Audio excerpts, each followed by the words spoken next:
Bonjour à tous, j'espère que vous allez bien. Avec cette vidéo, nous allons continuer à travailler sur les verbes et on va vraiment cette fois-ci rentrer dans la conjugaison des verbes.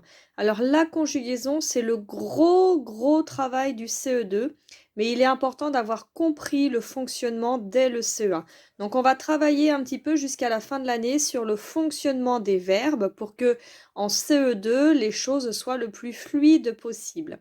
Alors, nous allons travailler dans le fichier Cléo à la page 99 aujourd'hui. Donc, on se retrouve avec le fichier. À tout de suite. Alors, nous avons vu cette semaine tous les pronoms personnels qui existaient et donc on va les retrouver dans notre fichier. Hop. Et tu vas tout de suite pouvoir remarquer que les pronoms personnels sont toujours rangés dans le même ordre. Le je ou le j apostrophe est toujours le premier pronom personnel. Le tu est toujours le deuxième.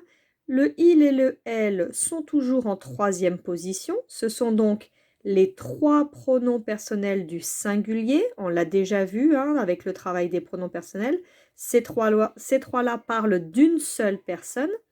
Ensuite, on a le nous qui est la première personne du pluriel, le vous qui est la deuxième personne du pluriel et le il et le elle qui sont la troisième personne du pluriel.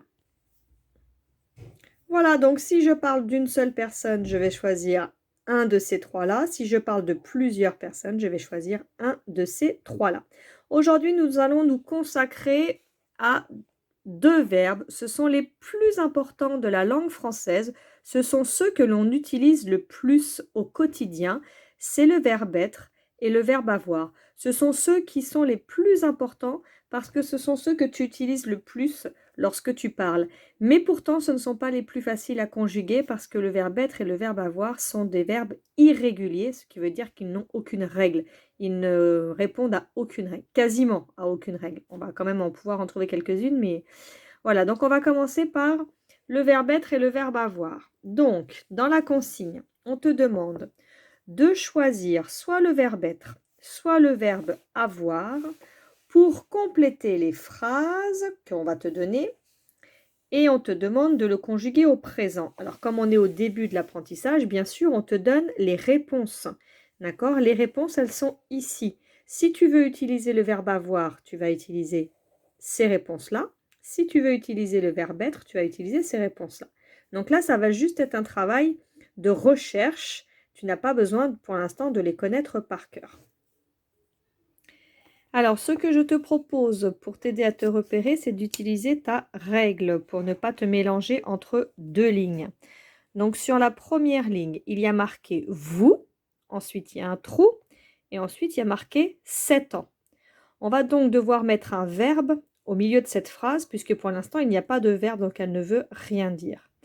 Donc, on a le choix entre le verbe être et le verbe avoir. On va donc remonter, toujours avec la règle, et on va se mettre à la ligne du « vous ». Donc, avec le pronom personnel « vous », si on utilise le verbe avoir, on va dire « vous avez ». Si on utilise le verbe être, on va dire « vous êtes ». On a donc deux possibilités de réponse. Tout dépend du sens de la phrase. Est-ce qu'on peut dire « vous avez 7 ans » ou est-ce qu'on peut dire « vous êtes 7 ans ». Bien sûr, tu as compris qu'on ne peut pas dire « vous êtes 7 ans ». Tu dois donc écrire « vous avez 7 ans ». Alors ensuite, sur la ligne suivante, on va avoir un petit problème parce que nous n'avons pas de pronom personnel. Il y a écrit « mon chien », ensuite il y a un trou, « tout mouillé ». Alors le problème qu'on a, c'est que là-haut, il n'y a pas écrit « mon chien ». D'accord? Donc nous avons appris à remplacer « mon chien » par un pronom personnel. Alors, pour pouvoir le remplacer par le bon pronom personnel, il faut se demander si mon chien, c'est du masculin ou du féminin, pour pouvoir choisir le bon pronom personnel. Et ensuite, il faut se demander s'il est au singulier ou s'il est au pluriel. Mon chien est tout seul. Donc, je vais choisir un pronom personnel au singulier. Et ensuite, je me pose la question, est-ce que mon chien, c'est je? Est-ce que moi, je suis un chien? Non, bien sûr. Est-ce que mon chien, c'est tu? Est-ce que je suis en train de lui parler? Est-ce qu'il est devant moi? Est-ce qu'il me regarde? Non. Mon chien, c'est celui que je vais montrer du doigt. Donc, dans les images que vous aviez l'autre jour, on le montre du doigt, d'accord? Il ne nous répond pas, il ne nous regarde pas, donc je ne suis pas en train de lui parler directement, je parle de lui. Donc, je vais dire « il » pour parler de mon chien. Je vais donc devoir choisir une réponse sur la ligne du « il ». J'ai le choix entre « il a » et « il est ».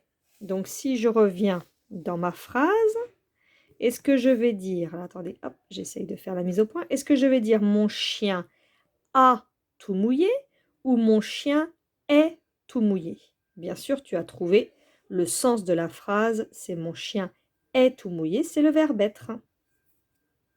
Je pense qu'avec ces explications, tu es capable de finir tout seul l'exercice 1, puisqu'après il n'y a plus de piège, ce sont des pronoms personnels, et que tu es capable de finir les exercices 2, 3 et 4. Donc dans le 3, la seule difficulté, ce sera mon chien, mais on l'a déjà vu. Ici, tu auras Guy, qu'il faudra remplacer par un pronom personnel. Tu devras choisir par quel pronom personnel tu peux remplacer Guy.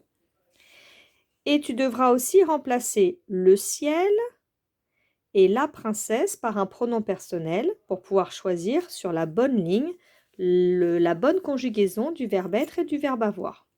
Voilà, je te laisse faire ces 4 exercices tranquillement. Tu mets pause sur la vidéo et ensuite je te propose la correction pour que tu puisses regarder tes erreurs.